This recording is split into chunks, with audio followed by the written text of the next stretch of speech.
Hello everyone, मैं हूँ CMSS पानी। आज हम डिस्कस करेंगे depreciation under income tax act. जब कोई एसएससी डेप्रिसिएशन क्लेम करना चाहता है इनकम टैक्स एक्ट का अंदर, कैसे कैलकुलेशन करना है डेप्रिसिएशन, वो बारे में डिस्कस करेंगे विथ एग्जांपल।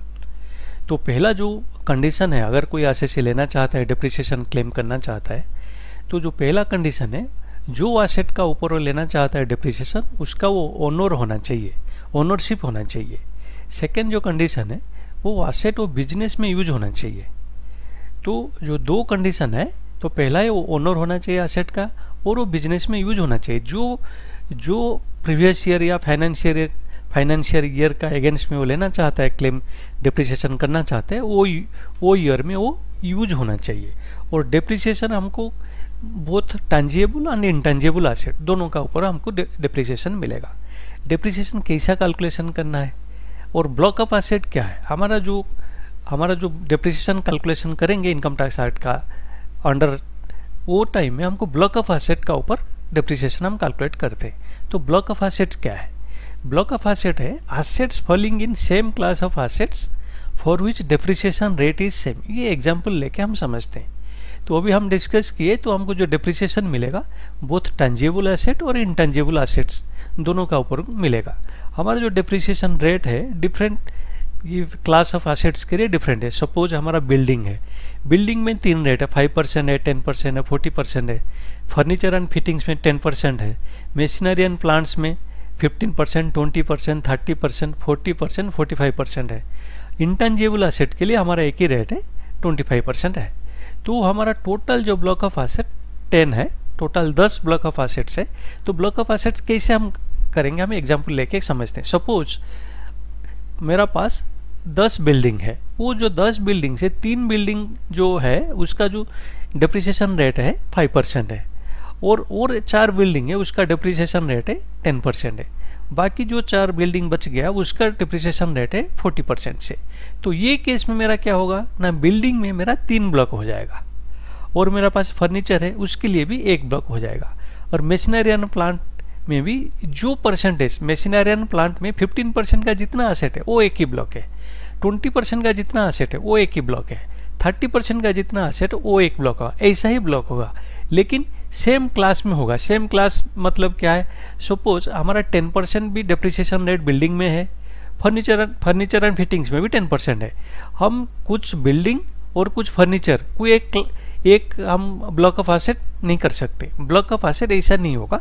बिल्डिंग जो क्लास है वो एसेट में हम ब्लॉक बनाएंगे, फर्नीचर का अलग ब्लॉक होगा, मशीनरी प्लांट में अलग ब्लॉक होगा, डिपेंडिंग ऑन दी जो रेट है हमारा, जो टैक्स रेट है हमारा, टैक्स रेट जो डेप्रिसिएशन रेट है वो रेट का बेसिस पे होगा। तो हम ये बिल्डिंग का 10% वाला फर्नीचर का साथ मिला के ब्लॉक ऑफ एसेट नहीं कर सकते। बिल्डिंग के लिए अलग होगा, फर्नीचर के लिए अलग होगा, मशीनरी एंड प्लांट्स के लिए अलग होगा। तो जो और इंटेंजिबल एसेट के लिए अलग होगा, वो 25% उसका एक ही रेट है। तो इंटेंजिबल एसेट्स के लिए एक ही रेट रहेगा, एक ही ब्लॉक ऑफ एसेट होगा। ऐसे टोटल 10 ब्लॉक्स ऑफ एसेट होगा। और वो हिसाब से पहले हम समझ गए क्या ब्लॉक ऑफ एसेट्स क्या है। तो कोई भी क्लास ऑफ एसेट्स में जो सिंगल जिसका डेप्रिसिएशन रेट सेम है वो हो गया ब्लॉक ऑफ एसेट्स। तो हमारा जो मेथड, डेप्रिसिएशन मेथड अप्लाई होगा, ये अंडर सेक्शन 32, ये जो डेप्रिसिएशन मेथड अप्लाई करना है हम ये इनकम टैक्स के लिए, वो depreciation method return down value method. ये रिटर्न डाउन वैल्यू मेथड में हम लोग को कैलकुलेशन करना पड़ेगा डेप्रिसिएशन। तो वो रिटर्न डाउन वैल्यू क्या है, रिटर्न डाउन वैल्यू हम कैसे कैलकुलेट करेंगे? रिटर्न डाउन वैल्यू होगा एंड ऑफ द ईयर में, जो रिटर्न डाउन वैल्यू होगा जो ब्लॉक का, वो कैसे हम कैलकुलेट करेंगे? Return down value at the opening of the year. हमारा अगर से बिल्डिंग का कोई हम ब्लॉक ले रहे हैं, उसका ओपनिंग क्या था, उसका WDV ओपनिंग में क्या था, ओपनिंग ऑफ द ईयर में क्या था। अगर हम कोई एडिशन किए, वो कोई ब्लॉक में हम कुछ एडिशन किए हैं, तो वो केस में वो जो ओपनिंग जो WDV था, रिटर्न डाउन वैल्यू जो था, उसमें हम ऐड करेंगे जो एडिशन किए हैं। सपोज हम वो जो ब्लॉक से कुछ एसेट सेल कर दी है, तो क्या करना है, वो जो सेल करने से जो सेल्स प्रोसीड आएगा उसको हम माइनस करना है। तो तब जाके हमारा जो क्लोजिंग रिटर्न डाउन वैल्यू मिलेगा। एंड ऑफ द ईयर जो रिटर्न डाउन वैल्यू कैसे आएगा, वो WDV जो रिटर्न डाउन वैल्यू ओपनिंग में जो है प्लस अगर कोई एडिशन है उसमें ऐड करना, लेस उसमें से माइनस करेंगे अगर कुछ एसेट हम सेल कर दिए ब्लॉक ऑफ एसेट से। तो ऐसा ही हमारा return down value end of the year आएगा। अगर वो रिटर्न डाउन वैल्यू अगर हम कोई ये ब्लॉक ऑफ एसेट्स का हमको पता चल गया तो हम डिप्रिसिएशन कैसे होगा, कैलकुलेशन कैसा होगा, इसमें जो मेथड है डिप्रिसिएशन कैलकुलेशन करना है वो है WDV value at the end of the year. कोई भी ब्लॉक है, हमारा जो ब्लॉक ऑफ एसेट है उसका जो WDV end of the year है उस इनटू डिप्रिसिएशन रेट, हमारा जो भी डिप्रिसिएशन रेट है, अगर सो कोई मशीनरी एंड प्लांट का हमारा कोई ब्लॉक ले रहे हैं जिसका 15% है तो हमको पहले देखना पड़ेगा WDV return down value end of the year क्या है और वो जो 15% रेट है उसमें मल्टीप्लाई करने से हमको डिप्रिसिएशन मिलेगा, वही हम क्लेम कर सकते हैं, वही इनकम टैक्स में उतना डिप्रिसिएशन हम लोग को मिलेगा। लेकिन ये जो मेथड में कुछ एक्सेप्शन है, कुछ जगह में हम थोड़ा डिफरेंटली कैलकुलेट करेंगे और ये जो भी हम सब विथ एग्जांपल सब समझेंगे। तो कुछ एक्सेप्शन है जहाँ पे अगर WDV ऑफ द ब्लॉक, जो ब्लॉक ऑफ एसेट 0 हो गया लेकिन एसेट है, ऐसा भी कोई सिनेरियो आएगा जो हमारा WDV वैल्यू ब्लॉक का 0 हो जाएगा लेकिन एसेट एग्जिस्ट करेगा, एसेट नहीं होगा लेकिन WDV 0 नहीं है। हाँ, जब फर्स्ट ईयर ऑफ एसेट हम जो अगर हम कोई एडिशन कर रहे हैं, जो पहला साल जो ईयर में हम एडिशन करेंगे एसेट, वो साल में अगर वो जो हम एसेट एडिशन किए वो put to use less than 180 days, 180 days से कम यूज हुआ है, उसको बिजनेस में यूज हुआ लेस देन 180 डेज, वो केस में कैसे कैलकुलेट करना है। अगर इनके सब सक्सेशन, अमालगमेशन, रीऑर्गेनाइजेशन, वो केस में डिप्रिसिएशन कैसे कैलकुलेशन करना, या इंपोर्टेड कार वो केस में डिप्रिसिएशन कैसे कैलकुलेशन करना है, ये थोड़ा एक्सेप्शन है, कैसे कैलकुलेट करना है इंडिविजुअली हम वो भी हम ये विथ एग्जांपल समझेंगे। तो पहले हम एक नॉर्मल सिनेरियो लेते हैं, हम डिप्रिसिएशन कैसे कैलकुलेट करना है। तो हम एक नॉर्मल एग्जांपल लेते हैं। पहला है, अगर हम सपोज हमारा एक ब्लॉक है, ब्लॉक 1 है जिसमें डिप्रिसिएशन रेट है 10% है। हम कैसे कैलकुलेट करना था, हमारा जो डिप्रिसिएशन हम अभी ये डिस्कस किए थे, हमारा डिप्रिसिएशन क्या होगा, return down value at the end of the year into depreciation rate, वो हिसाब से हमारा डिप्रिसिएशन आ जाएगा। अभी हम लेते हैं से हम 21-22 के लिए सपोज हम कैलकुलेशन करते हैं डिप्रिसिएशन। तो वो केस में क्या होगा, से मेरा ये एग्जांपल में ओपनिंग बैलेंस 5 लाख से, ओपनिंग बैलेंस WDV जो है जो ब्लॉक का है 5 लाख से, हमारा ये ड्यूरिंग द ईयर हम एडिशन किए, वो ब्लॉक में 3 लाख रुपया का एडिशन हम किए हैं और हम कुछ सेल भी किए हैं। उसमें वो जो ब्लॉक ऑफ एसेट से कुछ एसेट हम सेल कर दिए, कितने का सेल किए ना, 4,50,000। तो पहले हमको क्या कैलकुलेट करना है, return down value at the end of the year. हमको 31 मार्च 2022 में पहले रिटर्न डाउन वैल्यू हमको कैलकुलेट करना है। हम पहले डिस्कस किए थे कैसा कैलकुलेशन करना है return down value, return down value at the opening of the year plus addition less अगर कोई सेल्स कंसिडरेशन कुछ सेल किए हमको मिला है, वो हम ऐसा ही कैलकुलेशन करना, हम सेम फार्मूला अभी इसमें यूज करते हैं। तो ओपनिंग बैलेंस मेरा 5 लाख था, एडिशन हुआ 3 लाख लेस जो मेरा सेल हो गया 4,50,000 माइनस कर दिया मैं, तो क्लोजिंग रिटर्न डाउन वैल्यू मेरा कितना हो गया, 3,50,000 हो गया। तो पहले हमको कैलकुलेट करना है return down value WDV at the end of the year. वो जो ब्लॉक ऑफ एसेट का एंड ऑफ द ईयर में क्या रिटर्न डाउन वैल्यू है, मेथड में कितना हमारा रिटर्न डाउन वैल्यू आ रहा है वो हमको कैलकुलेशन करना है। तो 3,50,000 है, तो डिप्रिसिएशन रेट क्या है 10%, तो रिटर्न डाउन वैल्यू 3,50,000 इंटू 10% कितना हुआ डिप्रिसिएशन 35,000 है। तो नॉर्मल जो कंडीशन में हम ऐसे ही कैलकुलेशन करेंगे, कोई भी एसेट का, ब्लॉक ऑफ एसेट्स का कैसे, ये ऐसे ही हम डिप्रिसिएशन कैलकुलेशन करेंगे। अभी हम दूसरा जो एक्सेप्शन था वो हम डिस्कस करते हैं। सपोज कोई WDV 0 हो गया, end of the year WDV 0 हो गया लेकिन एसेट है। सपोज हमारा ब्लॉक 2 है, ब्लॉक 2 में ये क्या था, हम जैसे हम कैलकुलेशन कर रहे थे WDV ऐसे भी अभी कैलकुलेशन करते हैं, से ओपनिंग बैलेंस उसका 8 लाख था और हम एडिशन किए, कुछ एडिशन किए ब्लॉक 2 में 4 लाख का हम एडिशन किए, तो ये दोनों मिला के हो गया 12 लाख। तो हम WDV जो क्लोजिंग WDV के लिए हम क्या करना चाहिए, उसमें से अगर कोई सेल किए वो माइनस करना है। सपोज हम एग्जांपल लेते हैं, ये ब्लॉक 2 का हम कुछ एसेट सेल कर दिए हैं, टोटल एसेट सेल नहीं किए, कुछ एसेट सेल कर दिए, सेल प्रोसीड से हमको कितना मिला 14 लाख मिला। सपोज हमारा सेल्स प्रोसीड 14 लाख मिला, तो क्या हो गया, तो 12 लाख हम WDV ये जो हमारा सेल्स प्राइस कितना मिला 14 लाख, लेकिन हम अगर ओपनिंग बैलेंस प्लस हमारा एडिशन अगर हम करते हैं तो 12 लाख है, तो उसमें से हम माइनस करना है जो अगर हम सेल्स कंसिडरेशन जो मिला, लेकिन ये मैक्सिमम 12 लाख से ज़्यादा नहीं हो सकता। ये जो हमारा ओपनिंग जो WDV है प्लस जो हमारा एडिशन है उससे ज़्यादा हम माइनस नहीं कर सकते हैं ये सेल्स कंसिडरेशन। तो हमारा 14 लाख से हमको मिला, तो ये 12 लाख हमारा 8 + 4 ओपनिंग WDV प्लस जो एडिशन को 12 लाख हुआ। जो सेल्स हम किए थे उसमें से 14 लाख का सेल्स कंसिडरेशन मिला था, लेकिन हम ये 12 लाख से ज़्यादा माइनस नहीं कर सकते, तो 12 लाख से उसमें माइनस कर दिए, तो क्लोजिंग रिटन डाउन वैल्यू क्या हो गया 0 हो गया। तो ये केस में क्या हमारा एसेट एग्जिट है, एग्जिस्ट।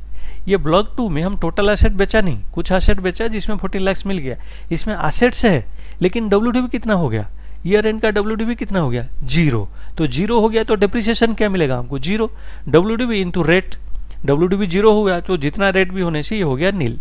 तो जो अभी क्या है हम 14 लाख से हमको मिला था, जो सेल्स कंसिडरेशन 14 लाख से मिला था, 12 लाख से इसमें हम माइनस किया, बैलेंस 2 लाख जो सरप्लस वो क्या करना, उसको हमको ट्रीट करना है शॉर्ट टर्म कैपिटल गेन, और वो टैक्सेबल हो जाएगा। ये जो 12 लाख माइनस करने के बाद 14 लाख माइनस 12 लाख जो 2 लाख सरप्लस है वो शॉर्ट टर्म कैपिटल गेन होगा, उसको शॉर्ट टर्म कैपिटल गेन का हिसाब से इनकम टैक्स हमको भरना पड़ेगा। हम थर्ड लेते हैं, थर्ड जो कंडीशन था एसेट नहीं है लेकिन WDV है।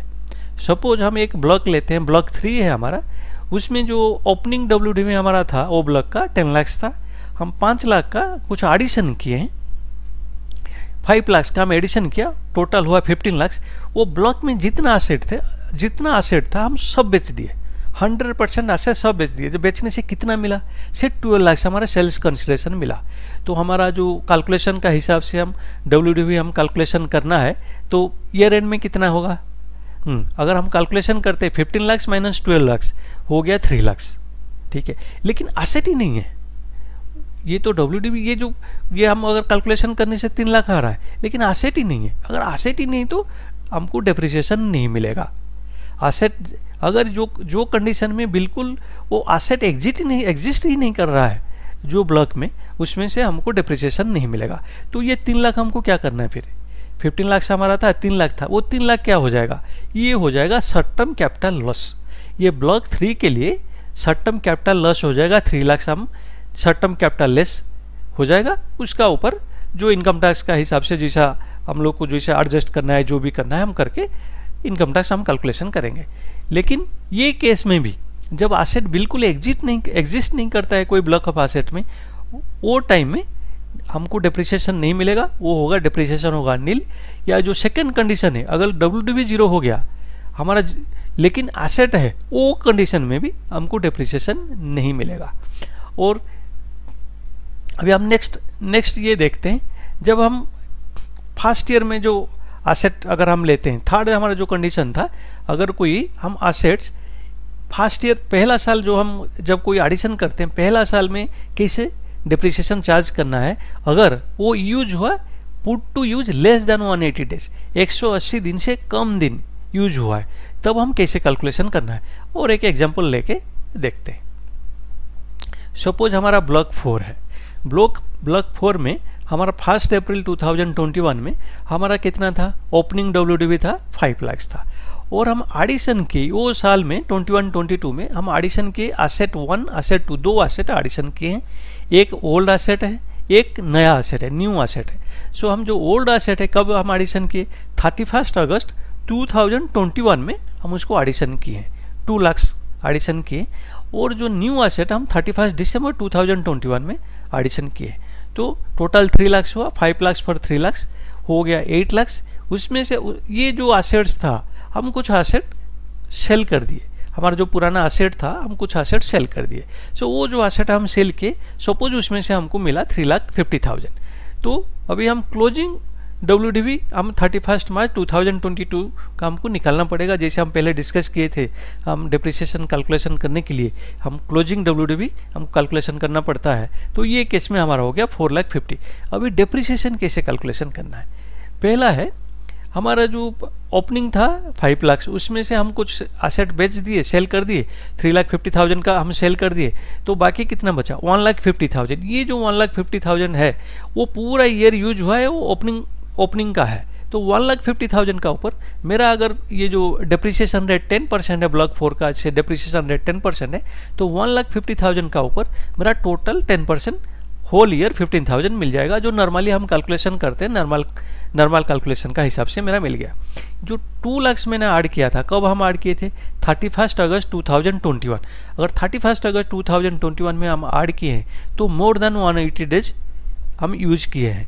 तो अगर कैसे हम ये जो कितना दिन यूज किए हैं कैसे हमको कैलकुलेशन करना है, से 31 अगस्त 2021 में हम कोई एसेट ऐड किए तो अगस्त का 1 डे, तो उसके बाद अगस्त, सितंबर, अक्टूबर, नवंबर, दिसंबर, जनवरी, फरवरी, मार्च, तो ये हर महीने का जितना डेज है वो ऐड करके हमको देखना है वो लेस देन 180 डेज है क्या।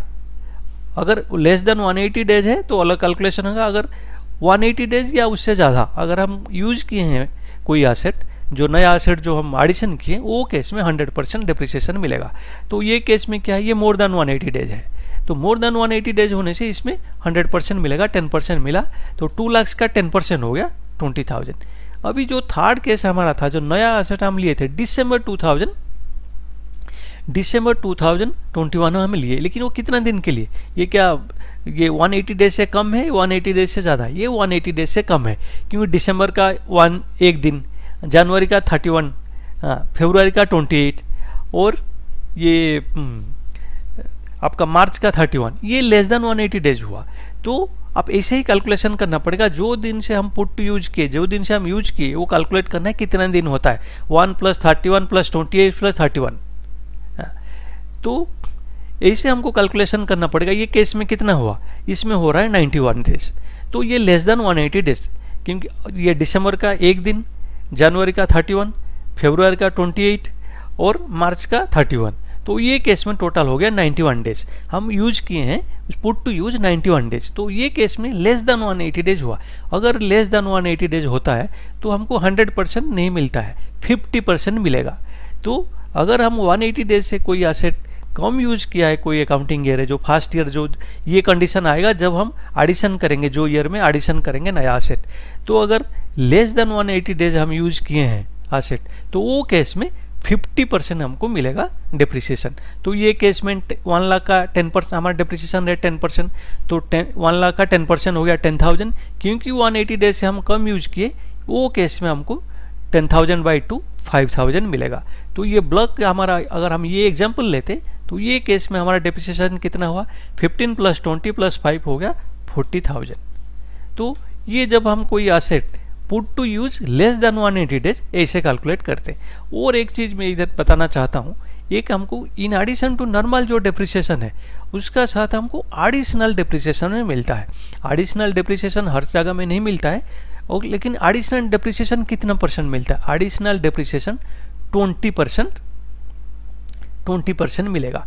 लेकिन ये जो हमारा जो कंडीशन है, अगर कोई जो एसेट का ऊपर हमको मिल रहा है एडिशनल डिप्रिसिएशन, अगर ये लेस देन 180 डेज से यूज हुआ है, जो पुट टू यूज हम जो बिजनेस में यूज किए हैं लेस देन 180 डेज, अगर ऐसा है तो 20% नहीं मिलेगा, उसका 50% मिलेगा। ये जैसे हमारा जो कंडीशन है लेस देन 180 डेज तो 100% नहीं मिलेगा डिप्रिसिएशन, 50% मिलेगा। 180 डेज और मोर अगर यूज हुआ है तो 100% मिलेगा। तो एडिशनल डिप्रिसिएशन केस में भी ऐसा है, एडिशनल डिप्रिसिएशन रेट है 20%, अगर 180 डेज या मोर यूज हुआ है तो 20% मिलेगा, अगर 180 डेज से लेस हुआ तो 10% मिलेगा, 50% मिलेगा। लेकिन इसमें कुछ कंडीशन है, हर चीज़ हर एसेट में ये एडिशनल डिप्रिसिएशन नहीं है। जब कोई प्लांट एंड मशीनरी हम परचेज कर रहे हैं वो केस में मिलेगा, लेकिन वो plant and machinery office, guest house या रेसिडेंशियल अकोमोडेशन में ये वो इंस्टॉल नहीं होना चाहिए। और जो हम एसेट खरीद रहे हैं नया होना चाहिए, न्यू, पुराना में नहीं मिलेगा। और जो हम जो प्लांट एंड मशीनरी यूज ये जो परचेज किए हैं वो कोई प्रोडक्ट जो उसमें से हम जो यूज करके कोई प्रोडक्ट हम मैन्युफैक्चर कर रहे हैं, यानी प्रोडक्ट और आर्टिकल, गुड्स और आर्टिकल, अगर हम उसको वो यूज करके हम क्या कर रहे हैं ना, कोई अगर गुड्स और आर्टिकल उसमें निकल रहा है, जो हम ये नया जो प्लांट एंड मशीनरी यूज किए उसमें निकला है, वो केस में हमको एडिशनल डिप्रिसिएशन मिलेगा। तो उसमें 3 कंडीशन क्या है, वो नया होना चाहिए, वो प्लांट एंड मशीनरी होना चाहिए, वो जो प्लांट एंड मशीनरी से क्या होना चाहिए, प्रोडक्शन और मैन्युफैक्चर ऑफ एनी गुड्स और आर्टिकल। ये 3 कंडीशन अगर फुलफिल करता है तो वो केस में ओनली प्लांट एंड मशीनरी का ऊपर एडिशनल डिप्रिसिएशन मिलेगा, दूसरा ऊपर मिलेगा नहीं, फर्नीचर फिक्सर का ऊपर नहीं मिलेगा, बिल्डिंग का ऊपर नहीं मिलेगा, only plant and machinery. Suppose हम ये जो एडिशनल डिप्रिसिएशन, सपोज हम इसमें हम ये जो हमारा ब्लॉक 4 अभी हम डिस्कस किए थे उसमें हम देखते हैं वो केस में कितना आएगा। अगर ये केस में हम ये ओल्ड एसेट का ऊपर मिलेगा क्या, ये हम इसको अज्यूम करते हैं ये हमारा प्लांट एंड मशीनरी, ये ब्लॉक है प्लांट एंड मशीनरी, और हम अज्यूम करते हैं वो डिप्रिसिएशन रेट फॉर हमारा एग्जांपल के लिए 10%। तो ये केस में क्या है, ये ओल्ड एसेट में मिलेगा क्या, ओल्ड एसेट में एडिशनल डिप्रिसिएशन नहीं मिलेगा, और न्यू एसेट में मिलेगा, यस न्यू एसेट, क्योंकि ये प्लांट एंड मशीनरी है, न्यू एसेट है, तो ये केस में हमको एडिशनल डिप्रिसिएशन मिलेगा। क्योंकि लेकिन कितना मिलेगा, क्योंकि हम more than less than 180 days use किए इसको, 91 डेज के लिए यूज हुआ है ये नया मशीनरी, तो हमको टोटल 20% नहीं मिलेगा, उसका 50% मिलेगा। तो 20% ऑफ 1,20,000 बाई 2 50% मिलेगा, तो हमको 10,000 एडिशनल डिप्रिसिएशन मिलेगा। ये जो न्यू एसेट हम एडिशन किए उसके लिए हमको 10,000 रुपीज़ ही मिलेगा एडिशनल डिप्रिसिएशन। अभी इंपोर्टेड कार, अगर इंपोर्टेड कार होता है तो वो केस में क्या होता है ना, पहले जो प्रोविजन था, अगर मार्च 2001 से पहले अगर कोई इंपोर्टेड कार जो हम परचेज करे थे उसका ऊपर डिप्रिसिएशन नहीं मिल रहा था, लेकिन अभी जो मार्च 2001 का बाद कोई इंपोर्टेड कार परचेज करते हैं तो नॉर्मल रेट में, जैसे दूसरे के लिए यूजुअल रेट में जो रेट है सब दूसरा मोटर कार के लिए, अभी वो उसका ऊपर डिप्रिसिएशन मिलता है। अगर कोई अमलगमेशन होता है या सक्सेशन होता है, बिजनेस रीऑर्गेनाइजेशन होता है, वो केस में डिप्रिसिएशन कैसे मिलेगा, किसको मिलेगा। हाँ, अगर ऐसा कोई सक्सेशन अमलगमेशन या बिजनेस रीऑर्गेनाइजेशन हो रहा है, वो केस में दोनों को मिलेगा। ये डिप्रिसिएशन हम जो नॉर्मल जैसे कैलकुलेट कर रहे हैं ऐसा करना है। अगर कोई एसेट का जैसे हम नॉर्मल कंडीशन में कैलकुलेट करते हैं डिप्रिसिएशन कैलकुलेट करना है, लोग कितना किसको कितना मिलेगा। सपोज अगर कोई से मिडिल ऑफ द ईयर हमारा कोई ये अमलगमेशन हुआ है, तो जो पार्टी जितना दिन एसेट उसका पास है, अगर से 365 डेज से 100 डेज एक का पार्टी ये से 100 डेज एक का पास है, बैलेंस 265 एक आदमी का पास है, तो टोटल जो डिप्रिसिएशन मिलेगा जो हम नॉर्मल जैसे कैलकुलेट करते हैं वो डिप्रिसिएशन कैलकुलेट करना पड़ेगा।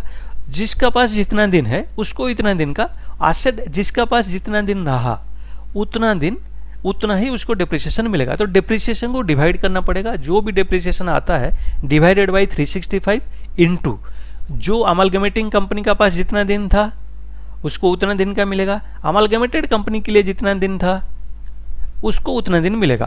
तो जो डिप्रिसिएशन कैलकुलेट करके 365 में डिवाइड करके जिसका पास जितना दिन था वो हिसाब से उसको डिप्रिसिएशन मिलेगा। अभी हम डिस्कस करते हैं जो पावर जनरेटिंग यूनिट्स के लिए कैसा कैलकुलेशन करना है डिप्रिसिएशन। जो जनरेशन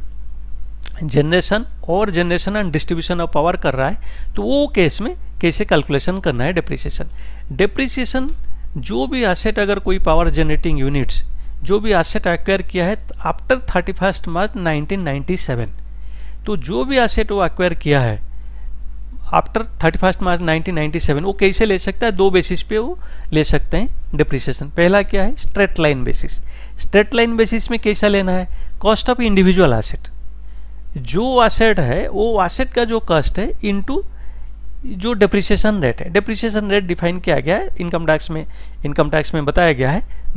तो जो रेट है, जो डिप्रिसिएशन रेट है और cost of individual asset, straight line method में cost of individual asset into rate, जो रेट है उसमें मल्टीप्लाई कीजिए, डिप्रिसिएशन आ गया। ये स्ट्रेट लाइन बेसिस मेथड में है। अगर वो चाहे, अगर वो पावर जनरेटिंग यूनिट्स चाहे वो WDV भी क्लेम कर सकता है।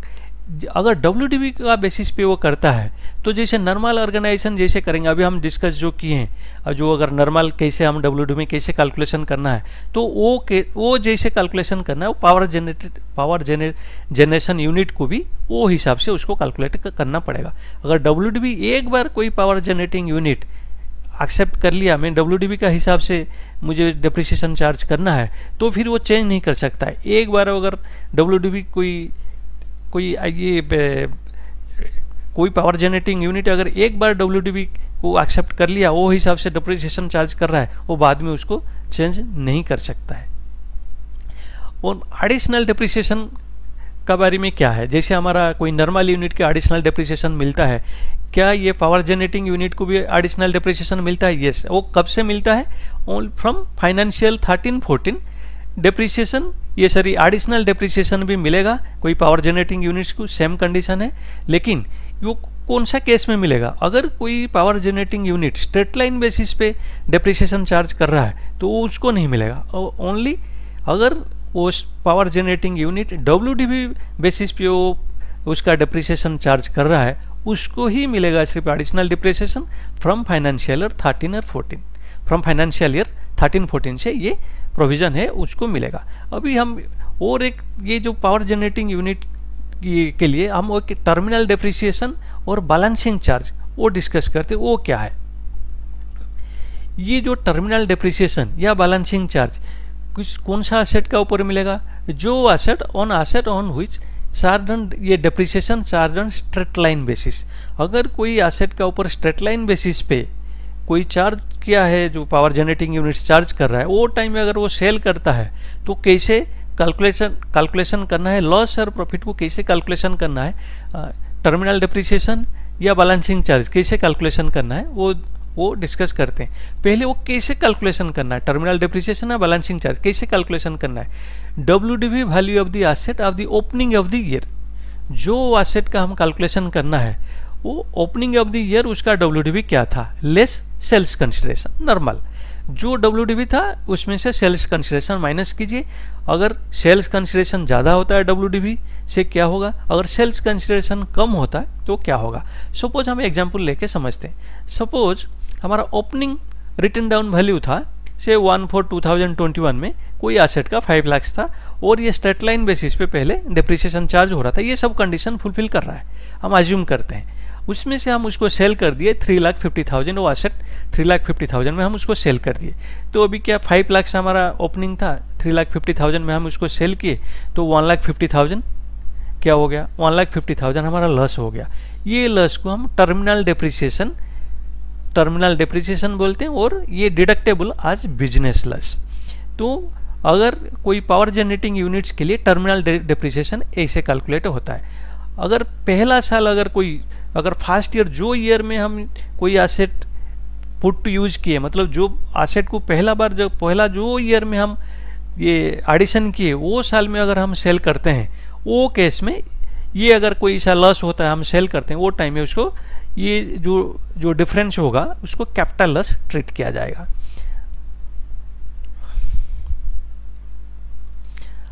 अभी हम बैलेंसिंग चार्जेस देखेंगे। अभी क्या हम देखे जो हमारा सेल्स कंसिडरेशन हमारा जो रिटन डाउन वैल्यू से कम हो गया, जो अभी अगर ज़्यादा होगा तो क्या होगा, जो प्रॉफिट केस में क्या होगा। तो हम अभी एक एग्जांपल लेते हैं। सपोज हमारा ओपनिंग रिटन डाउन वैल्यू 1/4/2020 का 5 लाख था और से डिप्रिसिएशन 10% स्ट्रेट लाइन बेसिस पे हम लेंगे, क्योंकि स्ट्रेट लाइन बेसिस पे जो डिप्रिसिएशन लेने से वो एसेट का ऊपर मिलता है टर्मिनल डिप्रिसिएशन या बैलेंसिंग चार्ज। तो ये केस में 10% में ये डिप्रिसिएशन रेट 10% था, तो स्ट्रेट लाइन बेसिस पे 50,000 हम क्लेम किए हैं। तो ओपनिंग रिटन डाउन वैल्यू हो गया 1/4/2021 में 4,50,000। अभी हम 21-22 में हम इसको सेल करेंगे। डिफरेंट ये सेल्स कंसिडरेशन हम डिफरेंट लेके हम कैलकुलेशन करते हैं कैसा आएगा। सपोज ये 4,50,000 हमारा ओपनिंग रिटन डाउन वैल्यू होगा वो एसेट का, हम उसको सेल कर दिए 21-22 में। कितने में सेल किए? 4,75,000 में हम सेल कर दिए। तो अगर 4,75,000 में हम सेल कर दिए तो ये जो 25,000 4,50,000 था, 4,75,000 पे हमको मिला सेल्स कंसिडरेशन, ये 25,000 क्या चार्ज किया जाएगा? इसको चार्ज किया जाएगा आज बैलेंसिंग चार्ज। वो टर्मिनल डिप्रिसिएशन लॉस होने से टर्मिनल डिप्रिसिएशन, इसमें बैलेंसिंग चार्ज जैसा चार्ज किया जाएगा आज बिजनेस इनकम। तो जब अगर सेल्स प्रोसीड ज़्यादा है हमारा जो ओपनिंग WDV से, तो केस में उसको बैलेंसिंग चार्ज हम ट्रीट करेंगे। सपोज और इसमें अगर और एक थोड़ा सा ट्विस्ट देते हैं। सपोज ये जो हमारा सेम हम एग्जांपल लेते हैं, वही ओपनिंग बैलेंस 4,50,000 था, लेकिन हम उसको जो सेल किए हैं उसको 5,25,000 हमारा सेल्स प्रोसीड मिला। तो ये केस में हमारा कितना हुआ, एक्सेस कितना हुआ, हमारा जो WDV था, ओपनिंग बैलेंस जो W था, ओपनिंग ईयर ओपनिंग का जो WDV से कितना ज़्यादा हुआ, 75,000 हमारा ज़्यादा हुआ। तो ये केस में हम कैसे कैलकुलेट करना है, इसमें बैलेंसिंग चार्जेस कितना होगा, इसमें बैलेंसिंग चार्जेस होगा 50,000। जितना हम डेप्रिसिएशन चार्ज किए, बैलेंसिंग चार्जेस मैक्सिमम कितना होगा 50,000, क्योंकि हम जितना डेप्रिसिएशन अभी तक चार्ज किए हैं उतना ही बैलेंसिंग चार्जेस होगा। हमारा जो ओपनिंग जो हमारा परचेज किए थे जो वैल्यू 5 लाख, हम जो एसेट परचेज किए थे वो टाइम में 5 लाख था। अगर हमारा एसेट जो परचेज किए उससे जो ज़्यादा वैल्यू आएगा, एसेट जो परचेज अमाउंट से ज़्यादा वैल्यू आएगा वो हो जाएगा कैपिटल गेन। तो सिंपल है, अगर हमारा सेल्स कंसिडरेशन हम जो एसेट ओपनिंग जब हम परचेज किए थे उससे ज़्यादा आ रहा है तो जितना ज़्यादा आएगा वो हो जाएगा कैपिटल गेन, और बैलेंस जो डिप्रिसिएशन हम जितना चार्ज किए हैं वो उतना तक होगा बैलेंसिंग चार्ज। उसका मतलब आप अगर जितना भी एसेट वैल्यू से जो ज़्यादा है वो हो गया कैपिटल गेन, बैलेंसिंग चार्जेस। लेकिन अगर पहला साल में जो साल में आप परचेज किए वो साल में सेल कर दिए तो वो केस में इसको ट्रीट किया जाएगा as a capital gain, not balancing charges, as a capital gain treat किया जाएगा। ये बेसिक सब हम डिस्कस किए डेप्रिसिएशन इनकम टैक्स एक्ट का अंडर में। अगर इसमें और कोई डाउट है तो मुझे कमेंट करके बताइए, मैं उसका रिप्लाई करूँगा। अगर वीडियो मेरा आपका पसंद आया तो प्लीज़ वीडियो को लाइक कीजिए, शेयर कीजिए और मेरा चैनल को सब्सक्राइब कीजिए। Thank you.